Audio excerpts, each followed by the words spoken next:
مکتوبی دراز نویساندن. خیلی میخوانیم که از راه دور آمده است، همین روز در همین مسجد ما و شما اشتراک دارد. از ناحیه ورزاب التماس با این سوال جواب پوره دهید. در مابین راه مانده ام. اولا بابای حاجی خداوند ما و شما را توفیق و هدایت نصیب گرداند، عاقبت کار ما را به خیر بیارد. آمین. بابای حاجی، من مدت 4-5 سال بود که بسیار اخلاق و تمیزی بد داشتم. نماز میخواندم اما از سبب حقیقت قرآن و اسلام را نمیدانستم. با اسلام و قرآن مسخره میکردم. نماز میخواندم، عرق مینوشیدم، زنا میکردم. من دختری را در نکاح خود درآوردم. آن را نه به خاطر زن، به خاطر نفس حرامم من از آن فرزنددار شدم. من آنها را تأمین پوره نمی کردم. پدر و مادر من بیخبر بود. رخانه شفافرما داروهای طبیعی را به شما پیشنهاد میکند. سامیون وان برای شخصانی که خراب هستند و میخواهند وزن گیرند. ام پلوس اپیمدیوم برای با قوت شدن، خوب کردن گردش خون، برای طولانی کردن همخوابگی. ماس پیگمنتو برای کسلی های پسریاز و سفید شوی پوست. بینداکس برای ریزانیدن کرم های معده و روده. مینوکسیدیل برای برآوردن ریش و موی سر. کرم فرانک برای دراز نمودن مهلت همخوابگی. ماسلا خیلبه برای ریزانیدن سنگ های گرده و تبابت آن. فات زورب برای کم کردن وزن زیادتی. السلام علیکم دوستان عزیز. آیا شما برای گذشتن از سرحد دشواری میکشید؟ مهلت حجت‌هایتان به آخر رسیده است.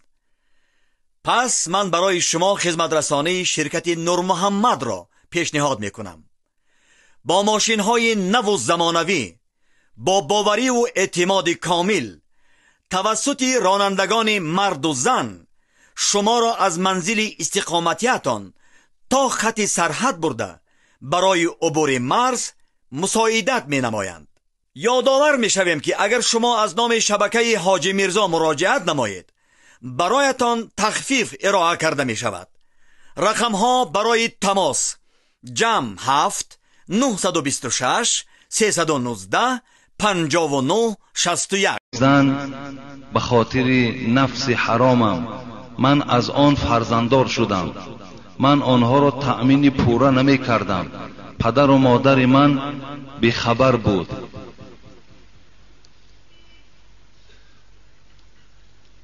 با من گفتند همان دختر را توی کرده می دهیم، اما من بدبخت و جاهل قبول نکردم.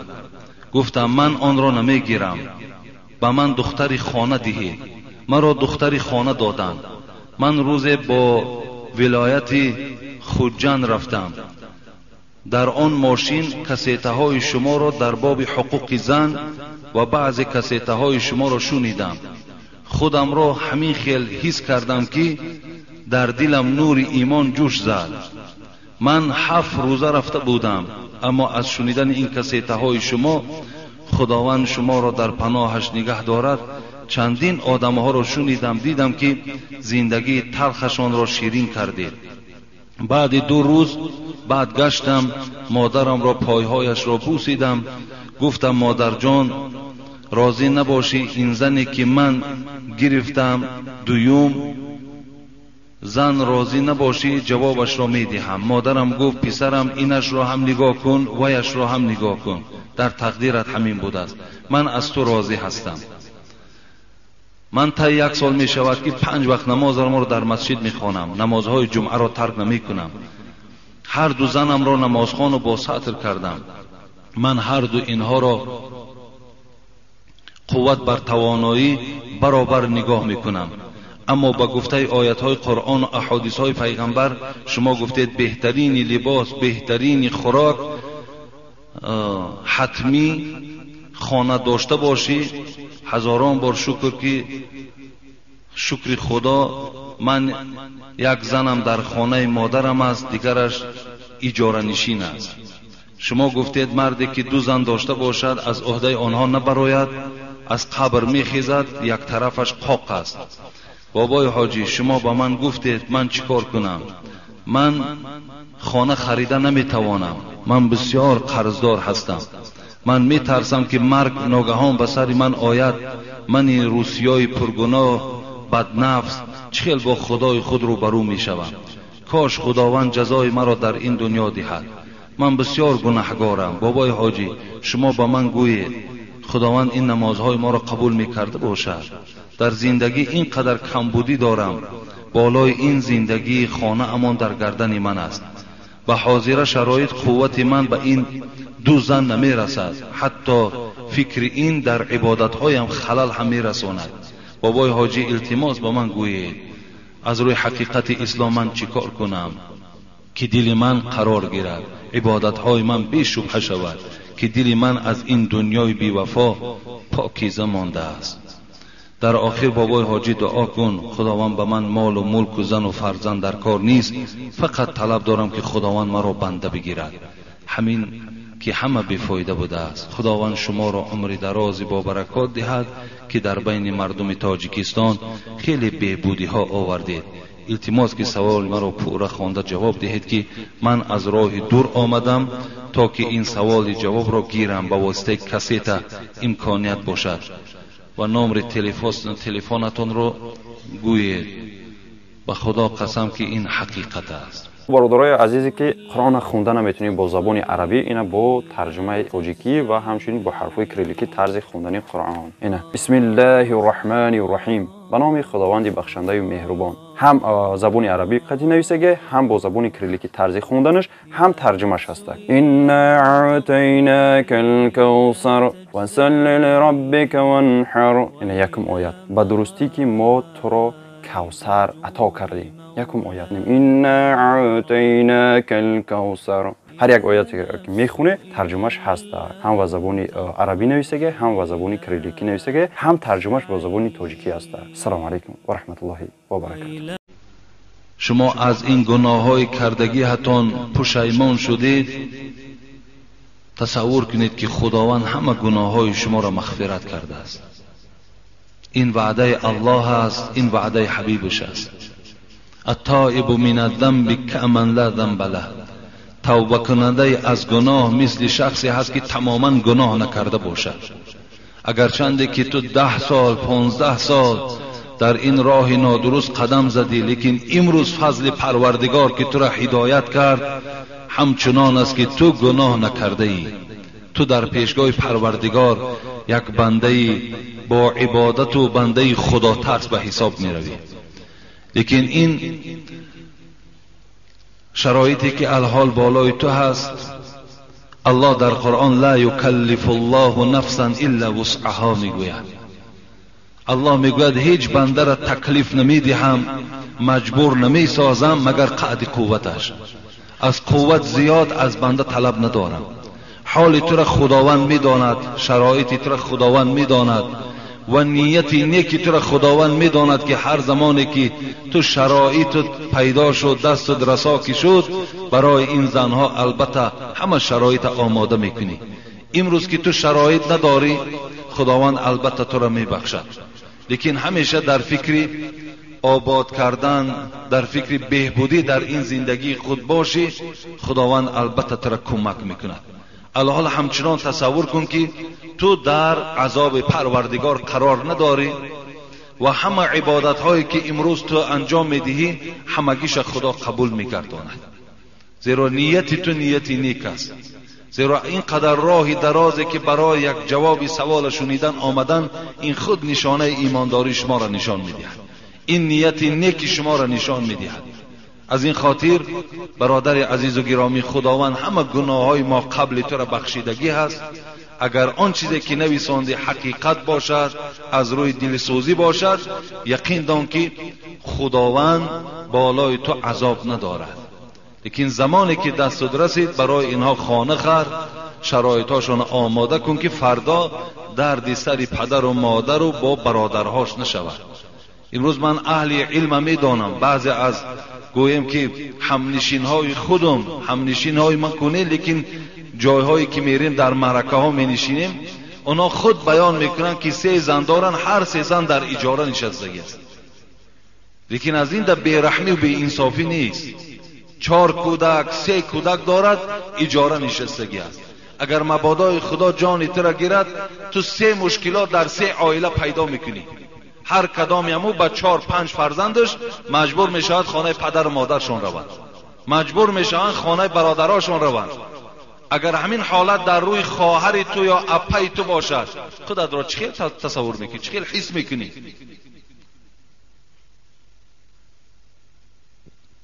برای من برادر عزیز بیغم باش و در فکر آبادی باش. انشاءالله تو بنده نیکبخت هستی. السلام علیکم اکای حاجی مرزا. خدا حسدخوران شما را و بدبینان شما را همیشه ناکام گرداند. چله طلا را دوست می‌دارم.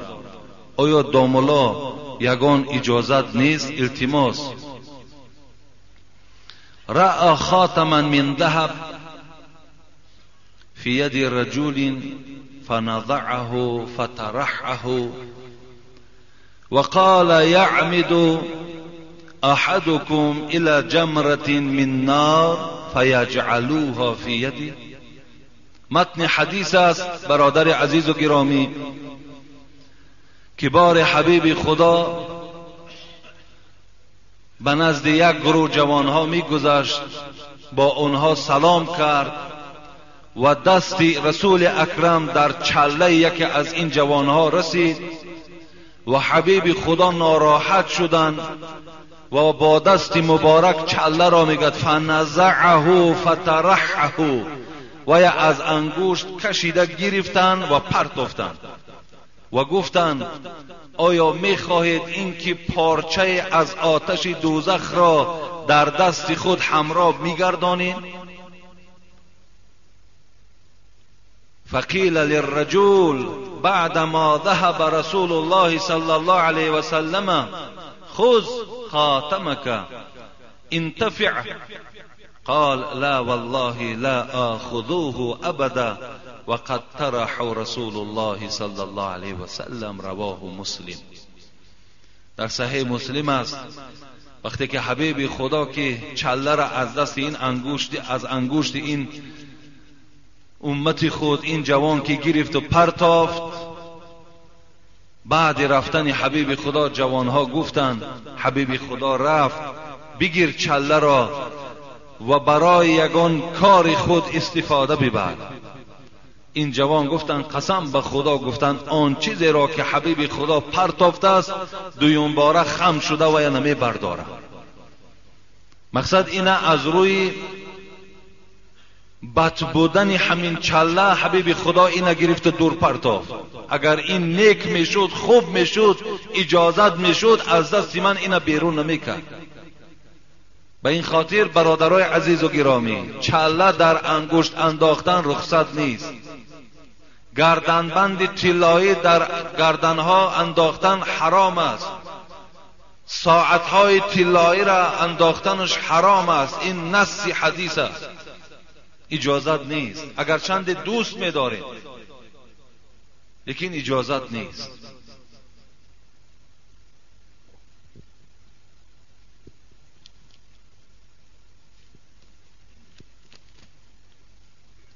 السلام علیکم. در کتاب مجموعة اللطائف حدیث رسول اکرم صلی الله علیه و سلم را خواندم که مفهومش این است، معناش این است. گفتگی در مردگان خود هدیه فرستید. صحابگان گفتند هدیه یعنی چی؟ گفت پیغمبر یعنی صدقه و دعا. هر شب جمعه ارواحها به آسمان زمین می‌فرایند و هر کدام در راست خانه خود به آواز غمگین و گریه آلود فریاد میکند ای اهل من، ای مادر من، ای پدر من، ای کسانی که زنهای ما را نکاح کردید بر ما رحم کنید تا خدا بر شما رحم کند. شاید که این جمعگی ها از همین حدیث منشأ گرفته باشد. فکر شما را دانستن میخواهم داملای عزیز. بله این حدیث اگر چندی حدیث ضعیف است، این حدیث هیچ حتی باطل و موضوع است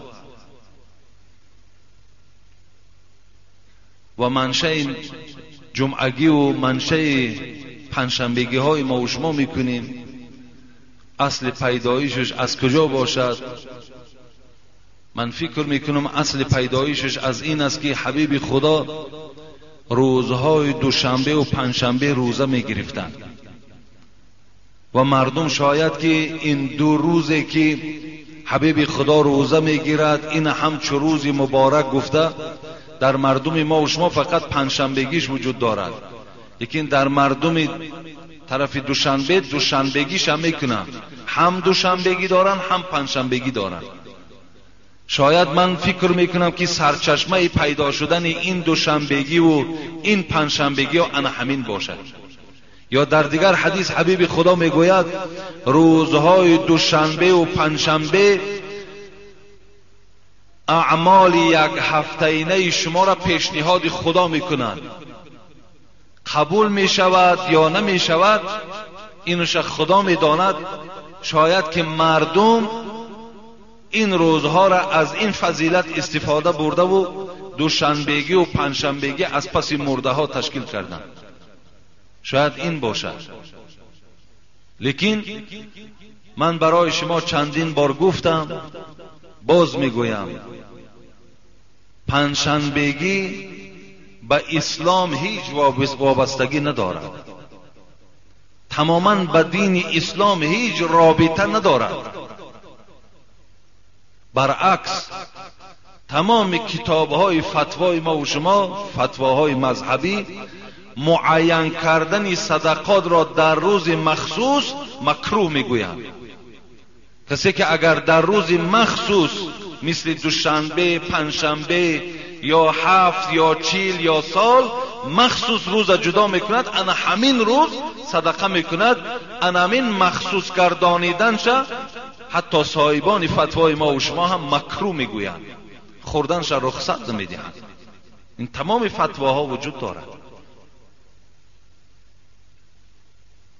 برای همین تا امروز فقط من برای شما فهمانیده دادم که یک مبادایی که شما من میدانم بسیار خسته شدید، بسیار مانده شدید. تصور کنید که هر ماه 4 بار ما و شما پنجشنبگی میکنیم، 4 بار. اگر کمترین مبلغی که در پنجشنبگی ما و شما میرود 100 سامان است، اگر 4 بار کنیم 400 سامان. حساب درآمد ما نکنیم چند در یک ماه چند قدر درآمد داریم. درآمد در هیچ جا نیست. درآمد اگر 100 سامان باشد یا 200 سامان باشد 400 سامانش در این می رود. به این خاطر به همه شما می رسانم برادرای عزیز، دین ما دینی آسانگیر است، دینی هست که مشکلات نمی خواهد که بالای بندگان خدا پیدا شود. بیایید برادرای عزیز تاریخ ورق زنید، بینید که کنی از دوره های حبیب خدا، صحابه های پیغمبر کدامش همین معرکه ها را برپا می کردن؟ نیست، وجود ندارد.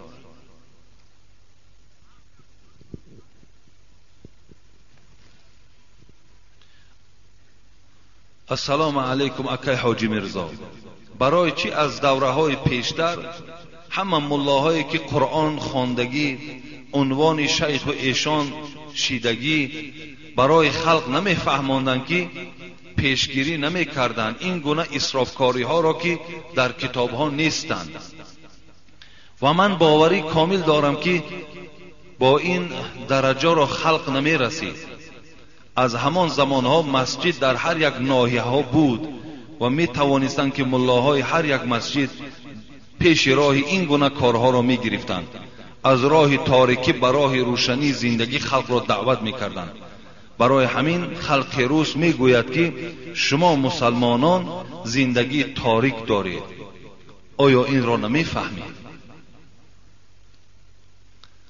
البته این ما از این منبری بلند استاده و داملاهای پیش سنگ نمی زنیم، زیرا که دوره هایی که ملاهای پیش حیات به سر می بردن زمانی بود که این گونه میکروفون و این گونه مسجدهای آباد نبود و این گونه شرایطی که امروز خداوند برای ما و شما مهیا کرده است، این شرایط اون زمان نبود. اون زمان کلمه الله میگفتگی این البته به البته بر جنایت کشیده میشد. از این خاطر اگر همون ملاهای پیش هم خدا رحمت و مغفرتشان کند مثل اگر امروزه شرایط میدادند و مثل امروزه اگر کتابها دربر میکردند، کتابها میداشتند، هر آینه از این حقیقت شما را خبر میدادند. لیکن بیچاره‌ها به این شرایط نرسیدند. یا شاید که خدا رحمتشان کند اینقدر از کتابهای حاضره پیدا نمی کردن، اینقدر کتابی که الحال ما در خانه ها داریم. به این خاطر ما هیچ ملا را سنگ نمی زنیم. لیکن امروز همون ملایی که می گوید که همه اینها از اسلام است و یا ما حقی سنگ زدن داریم، برای وی دروغ می گوید. وی دروغ می گوید. من برای شما گواهی می دهم، من برای شما به خدا قسم از تمام معتبرترین کتاب ها دلیل ها میارم که اینا با اسلام هیچ رابطه ندارند. این مشکلات هستند. امروز اگر کدامش اگر گوید و یا حق سنگ زدن داریم، لیکن پیشینی هایی که نگفتن اونا عذر داشتن، شرایط هاشون نبود.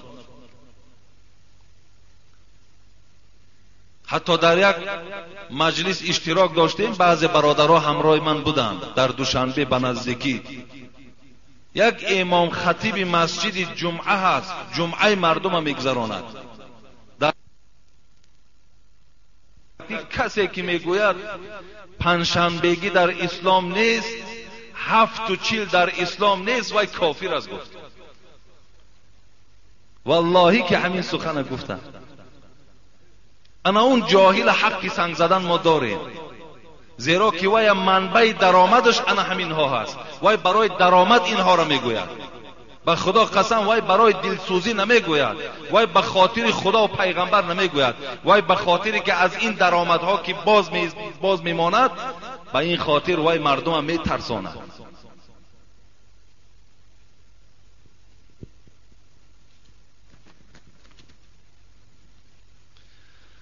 التماس جوابش را گردانید. السلام علیکم حقه حاجی میرزا. در ناحیه باختر در قشلاق اونگرد با اجازت رئیس محله با مؤذن مسجد و مؤذن مسجد در داخل مسجد پیله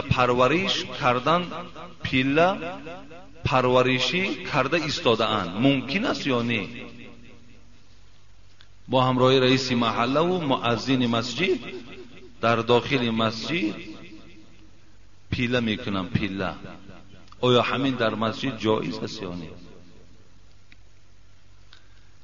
حبیب خدا شب معراج حکایه میکند که عرضت علی اعمال امتی حسنها و سیئها فوجدت في محاسن اعمالها الاذى يمات عن الطريق ووجدت في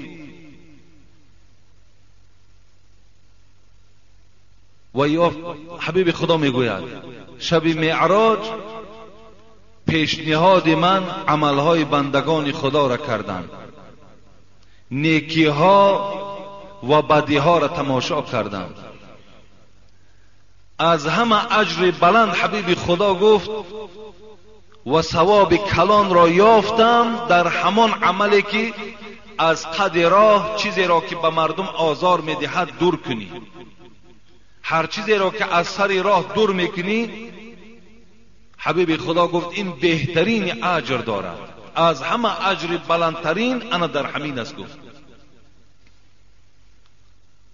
ووجدت في مساوئ اعمالها النخاعة تكون في المسجد لا تدفن. رواه مسلم. حبیب خدا گفت از همه گناه وزنین ترین در عملی هست که انسان وارد مسجد می شود و در مسجد توف می کند. وقتی انسانی که در مسجد توف می کند و توف خود را نمی پوشاند، گفت از همه وزنین ترین گناه را در همین دیدم. گفت این مسجد برای عبادت است، مسجد برای ذکر پروردگار است. باور که خیلی ناکس و خیلی بی انصاف انسانی بوده است که در داخل مسجد آمده پیله میکنن. پیله آخی دوره های پیش نیست که این مسجد ها را گوییم که به آغلخانه و به دیگر تبدیل دهند. و مسجد باید از خانه دیده تازه تر و از خانه دیده خوشبویتر باشد. نخواد داخل مسجد آورده پیله گذاری. مردم بی غیرت است، مردم بیچاره گویم زبان کوتاه است. و الا این گونه مؤذن وای حق اذان دادن در مسجد ندارد، وای حرام میکند این گونه مسجدی را که در اون مسجد اذان میگوید زمانی که در داخل مسجد پیله ها را میارد و میگذارد. این خیلی بیرحمی و بی انصافی است.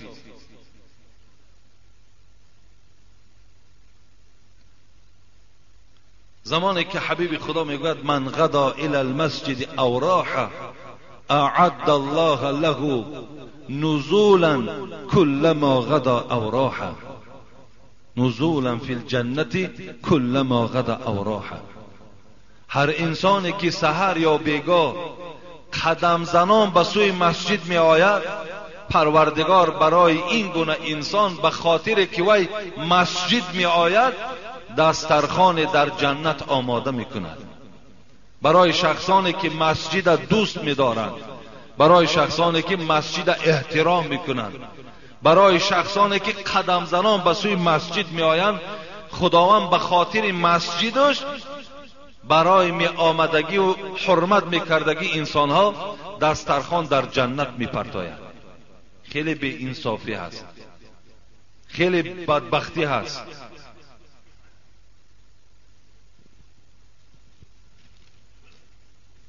السلام علیکم و رحمت الله و برکاته. اکای حاجی میرزا، با شما 3 سوال دارم. در وقت نماز دیر کردن و دویدن درست است یا نادرست؟ نه، درست نیست. وقتی که شما به سوی جماعت می آیید می دانید که جماعت قائم شده است. حبیب خدا در حدیث های مبارک رخصت نمی دهد که ما دویده آییم. آهسته آهسته قدم زنان به سوی مسجد می آییم. در هر قدم من حسنات میگیریم. اگر آمدیم و نماز تمام شده هم باشد، خودمان تنها هم که گذاریم همون ثواب جماعت ما و شما میگیریم. فقط به سوی جماعت ندوین. ولی بسیاری آدمای هست که بسیار دویده می آیند. همین دویدن به سوی مسجد پیغمبر خدا من کردن، ندوین گفتن. قدم زنان آهسته آهسته به مسجد آیید. در هر قدمتون حسنات میگیرید. اگر دیرم که کردین ثواب جماعت شما برخوردار شده. خلاص شما مسجد بیایید. موی دراز ماندن جایز است یا نه؟ حبیب خدا 3 طریق موی سر میگوید جایز است. حتی که از همین گویم بین گوش هاشم تا بین گوش ها را موی سر پیغمبر دراز بود. در دیگر روایت از همین نرمی گوش پایانتر بود. در بعض روایت حتی که در شانه هاش می رسید.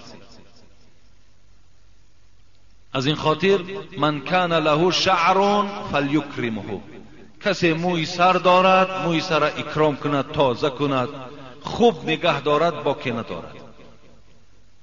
فقط به ترتیب آرد، فقط پاکیزه و تازه باشد. اگر در وقت نماز خواندن سوختار یا اینکه یگان کار دیگر شود از نماز برآمدن جایز است یا نه؟ بله جایز است. اگر میبینید که یک کار پیش آمد که فلاکت زیاد دارد یا عاقبت ناخوب دارد، شما میتوانید که از داخل نماز بیرون شده رفته چی سوختار باشد چی کدام کار خطرناکی نباشد انجام دهید، بعد آمده از سر نمازهاتون خوانین، درست است، زلالی ندارد.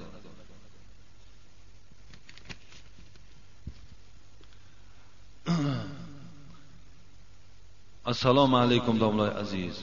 سوال از یک پدری بسیار غمدار به حاجی میرزا.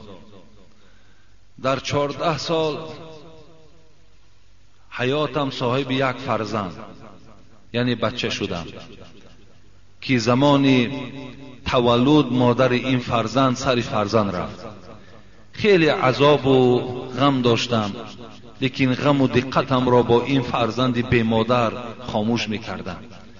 این غم کم در یاد فراموشی بود که این بچه هم در 10 سالگی از بیماری گذشت. بسیار غمدار هستم.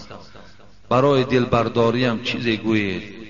از 300 کیلومتر راه دور آمدم. دنیا در نظرم گشته است و تماما آرام نیستم. داملای عزیز، اعوذ بالله من الشیطان الرجیم. و ما اصاب منکم و ما اصاب من مصیبت الا باذن الله. برادری خیلی عزیز و گرامی، الله در قرآن میگوید هر مصیبتی که به سر فرزند آدم می آید یقین داند که به اجازت من می آید. هر حالتی که شما روبرو می شوید الله می گوید برپا کننده همون حالت من هستم. از این خاطر یگانه ما باید در قضای پروردگار فقط راضی باشیم. بجز راضیگی دیگر ما هیچ قوتی نداریم. حضرت عباس روایت میکند در کتابها که مثل این پدر گویم میوه دل خودش گم کردگی، وقتی که سفر دراز کردن و وقتی گشته آمدن به خانه، از پیش راش یک خوش خبر یک شخص برآمد. گفت ای عباس، ای ابن عباس، میدانی که در خانه تو مصیبت شد. گفت چی مصیبت آمد؟ گفت همو فرزند یگانه ای که داشتی، همو فرزند یگانه از دنیا گذشت. ابن عباس که خیلی سالهای طولانی فرزند خود ندیده بود، از پایان شد، میگوید طهارت کرد و نماز خواند. وقتی این مرد عملهای ابن عباس دید در حیرت ماند. گفت ابن عباس، من تو را به مصیبت گفته ایستادم، خبر مصیبت میدهم، تو باشی نماز میخوانی. گفت ای بی خبر، پروردگار در قرآن میگوید یا ایها الذین آمنوا استعینوا بالصبر والصلاة ان الله مع الصابرین. ای کسانی که ایمان به پروردگار دارید، وقتی که بالای شما مصیبت می آید شما یاردم این مصیبت فقط به صبر، فقط به نماز گذرانید. شما نماز خوانید، از پروردگار کمک و صبر در این مصیبت طلب کنید، خدا همراه شما هست. به این خاطر برادر عزیز و گرامی، بسیار خوب می شود که همیشه با نماز باش. هیچ وقت دل خود از این دنیا خنک نگردان، هیچ وقت ناآرام نباش، هیچ وقت ناراضی نباش، بلکه همیشه شکرگزار به سوی پروردگار باش. همیشه با عبادت باش، از خداوند باز زنی صالحه و باز فرزندای خوب طلب کن. خداوند قادر است هر آینه برای تو از این دیده بهترش باز نصیبت میگرداند، از این دیده باز خوبترش برای تو نصیب میگرداند، اگر این معامله که خداوند برای بنده فرموده است اگر از این معامله دور نشویم. حضرت عروه ابن زبیر حکایت میکنند که بسیار وقتی که پاش درد میکرد، بسیار ناراحت که شد، ویم یگانه فرزند داشت، فریاد زد، گفت رو، گفت برای من طبیب بیار. گفت وقتی طبیب آوردن، حضرت عروه را ابن زبیر گفت یگانه این پای بریدن در کار، دیگر هیچ راه ندارد. عروه گفتند من تیار هستم. مرحمت گفت.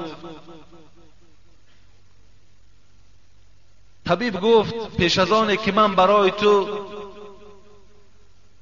یا پیش از آنی که این پای تو را من قطع کنم ببرم، باید که تو از این موادی که تو را بیهوش میکند استفاده بری.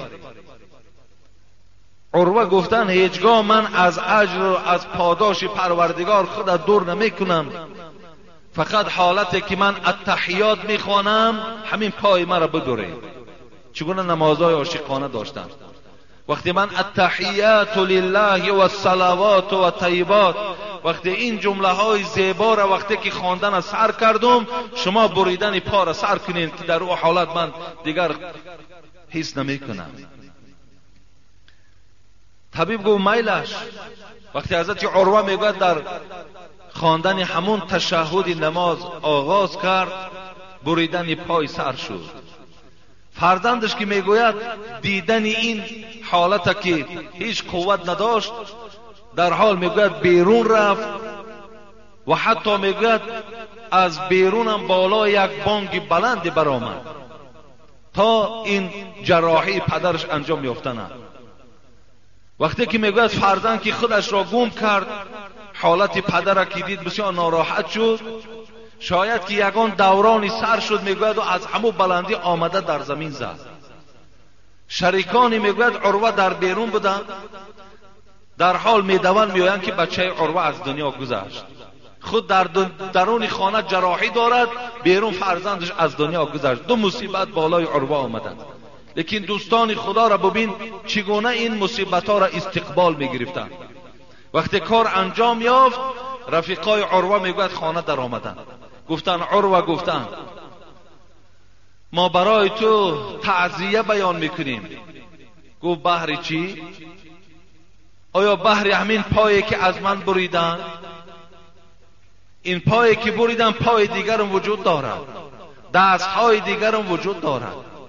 به این خاطر گفت این باعث نمی شود که شما برای یک خاطر پای از دست دادگی من تعزیه بیان کنید.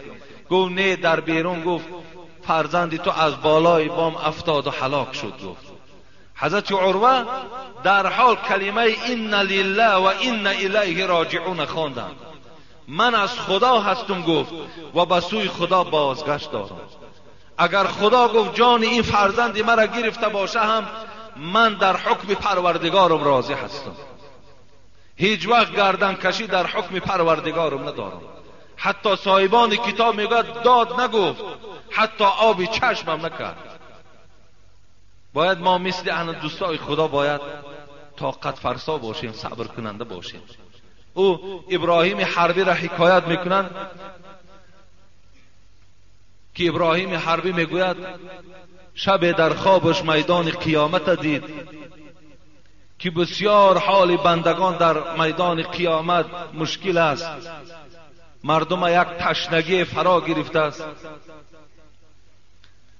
و میگوید وقتی نظر کرد، نگاه کرد که جوان پسرهای خردی زیاد در دستهاشان ظرفهای آب دارند.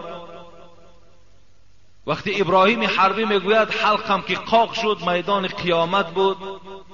دوان به پیش یکی از این جوان پسرها رفتم، گفتم برای من از این آب چیزی عطا کن تا که حلقم قاق شد.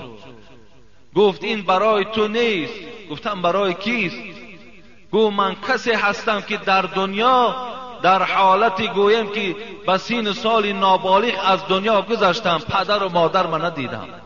این آب برای فقط پدر و مادرم هست. گفت ابراهیم حربی میگوید وقتی این سخن شنیدم، در حال میگوید از خواب بیدار شدم، از پروردگار طلب کردم که خدایا یگانه همین فرزندی که دارم 10 ساله حافظ قرآن است، خدایا جانش قبض کن تا که در میدان قیامت برای من شفاعت کننده باشد. میگه دعای این دوست خدا قبول شد. همون بچه 10 ساله‌ای که حافظ قرآن بود، خدا جانش میگه گرفت. وقتی برادراش می آمدن، نزدیکاش می آمدن ابراهیم حربی را وقتی که تعزیه بیان میکردن، میگفت تعزیه بیان نکنید، من خود دعا کردم که خدا جان این فرزندی مرا گیرد. برای همین برادر خیلی عزیز و گرامی، در این مسئله خیلی باید ما با طاقت باشیم، با صبر باشیم، در پیشگاه پروردگار پاداشی بلند میگیریم.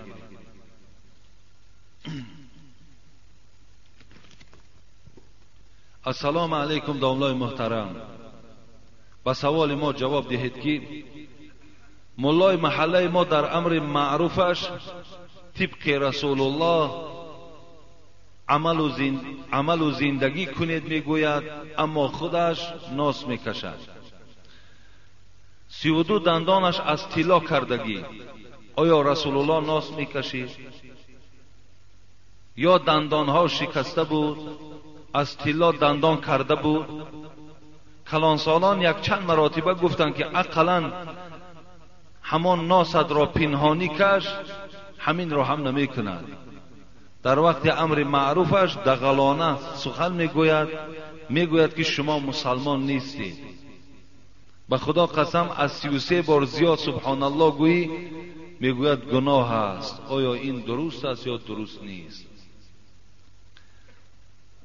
البته امروز اکنون دیگر جای غیبت نیست گوییم، جای سنگ زدن نیست.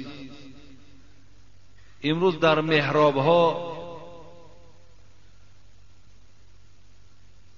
نازکش ها، عرق نوش ها و بعضی زناکارها هم نماز مردم خوانده می‌دهند. اینم یک داغ روز است، یک داغ حیات ما و شما هست که این گونه پیشوا را ما و شما صاحب هستیم. خوب میشد که همون پیشوا چنان عمل میکرد که دیگرها از عمل او عبرت میگرفتند. وقتی که پیشوا نازکش باشد یقین دان که قومش هم نازکش میشود. اگر ملا امام غیبتگر باشد قومش غیبت کننده میشود. اونا همون ملا را دیده عبرت میگیرند. و دندان طلا هم حرام است. اگر دندان طلا را به عذر کسی که دندان میکند، دندانهای همین زیبای خداداده که داریم، اگر بالای اینها طلا میکشد، این هم حرام است در اسلام. گفتی مولانا گاه یک شعرخوانی دارد، میگوید راحت دنیا زن و دندان بود، بی زن و دندان جهان زندان بود. راحت دنیا زن و دندان بود. این دندانهای خداداده که امروز ما و شما داریم، وقتی با این هر یک طعامی را که میخوریم مزه طعام میفهمیم، لیکن وقتی بالای این ما و شما طلا که کشیدیم، از لذت همه طعامهای نعمتهای پروردگار محروم میمونیم. این یک زمانی بود که گفتی بچه ها در ماده بود که اگر دندان طلا کنی خیلی گویا که این جوانی زیرک و جوانی پولدار و جوانی مالدار است. لیکن امروز مردم خیلی پیشرفت کردن. امروز ببین دنیای امریکا، دنیای همون طرف های دولت های مترقی را ببینین، یگان نفرش دندان طلا ندارد. اونو خیلی در معرفت و فهمیش از ما و شما بلند رفتند. اگر همین دندان طلا فایده آور میشد، هر آینه انا همونها دندانهاشون طلا میکردن. برای همین جوانای عزیز هیچ وقت میلی در دندان طلا نکنید، فقط همین دندانهایتان محافظت کنید. به خدا قسم یک دندان انمین خداداده که در دهان دارید از 1000 دندان طلا باور کنید بالاتر است. از 1000 دندان طلا. این بسیار نعمت بلند است. لیکن اون برادرایی که مردم نمازشون میخونین میدهین، از نازکشی و از سیگارت کشی و از دیگر اخلاقهای بدی که دارین، از اینها دور باشین. دور باشین که در پیشگاه پروردگار جواب میگویید. ناس امروز در کتابهایی که الحال در دست من است، شیخای عرب حکم حرام دادگی‌اند. حکم به حرام دادن. وقتی از این حرام پروردگار که وقتی تو استفاده میبری، تو در پیشگاه خدا جوابگر هستی.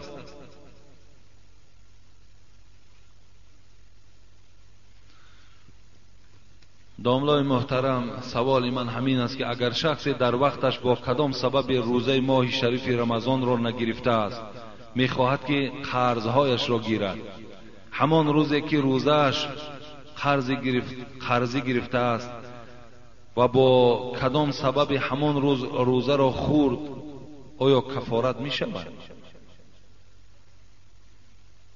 نه، وقتی که ما زمانهایی که روزه نگرفتیم، تماما روزه نگرفتیم، پس امروز میخواهیم که همون روزه ها را قضا روزه گیریم، پس به کفارت هر ماهش در 1 ماه روزه میگیریم. چند سالی که خورده باشیم، 5 سال خوردیم، 6 سال خوردیم، اگرچند که کفارت معنای این ندارد که در 1 روز 61 روز باید روزه گیریم. اینا وقتی انسان هایی که روزه میگیرن و قصدن همان روز میشکنند، برای اونها کفارت است. لیکن برای کسانی که تماما 1 ماه را روزه نگرفتند، نمیفهمیدند، ماهیتش نمیدانستند، ثوابش نمیدانستند، امروز که آگاه شدن میخوان که قضا گیرن، در 1 ماه روزه گیرید، بس از کفایت میکند.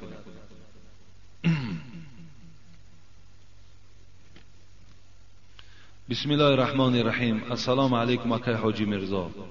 سگ در خانه دارم، برای پاسبانی یک عمل آن مرا بسیار در تعجب آورده است. در وقت اذان بلوچوک میکشد. آیا این خاصیتی بد دارد؟ خداوند گناه شما را آمرزش کند. آمین. من دانشجو هستم، در حق ما هم دعا کنید. خداوند شما را ذهنی ذکی و علم نافع نصیب کند. لیکن بلوچوکی سگ هیچ ضرری ندارد. هر حالتی ده که اگر سگ در خانه ها بلوچوک میکشند، این یگان زیان و ضرر ندارد. السلام علیکم اکای حاجی مرزا. من یک نفر مخلص شما، من بیمارم، آب بر روده ام ضرر دارد، من فقط این خیل طهارت میکنم. خب به خاک قاق کرده و دوامش را به آب میکنم، نمازم میخوانم، با همین خیل طهارت نماز جماعت، نماز جمعه و قرآن خوانم چی میشود؟ التماس روشن‌تر فهمانید ضرور است و دعا کنید که خداوند عبادت‌های مرا به درگاهش قبول کند، ایمان کامل نصیب گرداند. خداوند شما را ایمان کامل و همه عبادتاتون خدا قبول کند. این کس از بابی بواسیر سوال است. گیمرای ما شما میگوییم، اگر در کدام شخصی که همین گیمرای وجود داشته باشد و یقین است که رسانیدن آب به او ضرر دارد، در این حالت ما همون موضع را خشک میگذاریم، ترکش میکنیم، آبش نمیرسانیم، دیگر موضع ها ما در آب رسانیدن نماز ما خواندن میگیریم، یگان زیان و ضرری ندارد. در کجای شما اگر زخم باشد و آب در او اگر ضرر کند، همون موضع را ترک کنید، همون موضع را خشک گذارید و دیگر موضع هاتون را به آب شوید، نمازتون درست میشود. در هر جایی که از شما اگر آب زلال داشته باشد.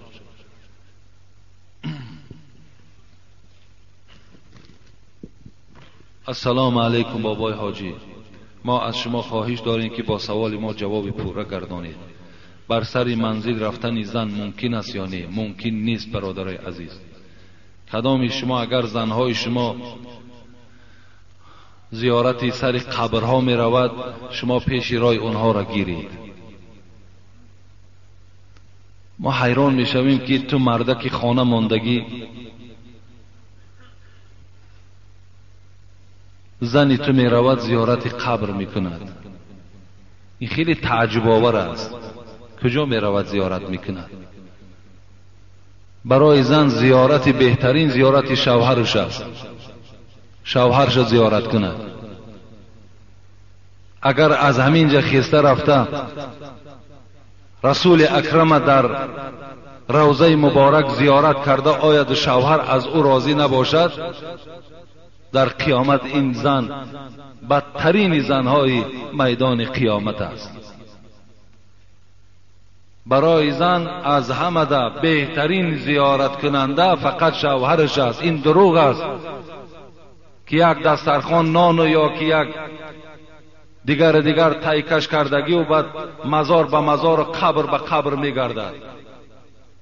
زمانی که آلی شوهرش از او راضی نیست یا شوهرش درک ندارد، زیارت زنها را تمام صاحبای کتاب منع کردن، گفتن جایز نیست رفتن شما به قبرستان. می توانند در همون خانه نماز خوانند، به هر کسی که اخلاص دارند در حقش دعا کنند، دعاش خداوند به حق همون دوست خدا بزرگ خدا میرساند. کاش که اونها باز زیارت قبرها روند، حالت اونها را میبینی به خدا قسم همون صاحب قبرم در همون موضعش بیچاره ایستاده نمیتونه. پیش از آن یک تو زیارت قبر میروی، اول یک سر اندام تا تماشا کن، اول یک اخلاق تا حمیده گردان، یک بهبودی در عبادتت پیدا کن و الا جایز نیست برای تو. بهترین زیارت برای زنها این شوهرهاشون نیست. شوهرهاتون احترام کنید، به قدر شوهرهاتون رسید، این از زیارت شما. شوهر راضی، یک بار تبسم در بالای شوهرت که حبیب خدا گفت خداوند کلی گناه تا میبخشد. یک بار تبسم بالای چهره شوهرت کن، خداوند همه گناه تا میبخشد، به خاطر که تو دل شوهر راضی کردی. حالی بعضیش میشال شوهران ناراضی، شوهرها گویم نسبت چون نفرت دارن، بعد شب یا تهجد میخونه یا که 5 وقت نمازش میخونه یا روزه میرم چیزی از داره یا روزه دیگه دارن، با او روزه را میگیرن. برای تو روزه و برای تو حج و برای از همه این عبادت ها دیدم، اگر چند اینها هم در گردنت اگر مالدار و شرایدار باشی فرض است، لیکن از همه این دیده برای تو ثوابتر حرمت شوهرت نیست. حبیب خدا اعظم الناس حقا علی المرأة زوجها گفتند، بزرگترین حق بالای زنها این حق شوهرهاشون نیست. امروز سوالهای در من می آید که زن من مرا دشنام داد در دهانم، آیا طلاق در بین ما واقع میشه یا نه؟ خاک بر دهن هم تا زنی که دهن شوهر که نام گیری باید دیگر چی زندگی هست؟ این یک بدبختی است. اگر چنده که من نمیتونم گفته شما را که طلاق شان دهید، لیکن آخی از این زندگی تلخ دیگر وجود ندارد. وقتی دهن شوهر نام گرفت، وقتی دهن پدر و مادر تا نام گرفت، دیگر این چی زندگیش میماند؟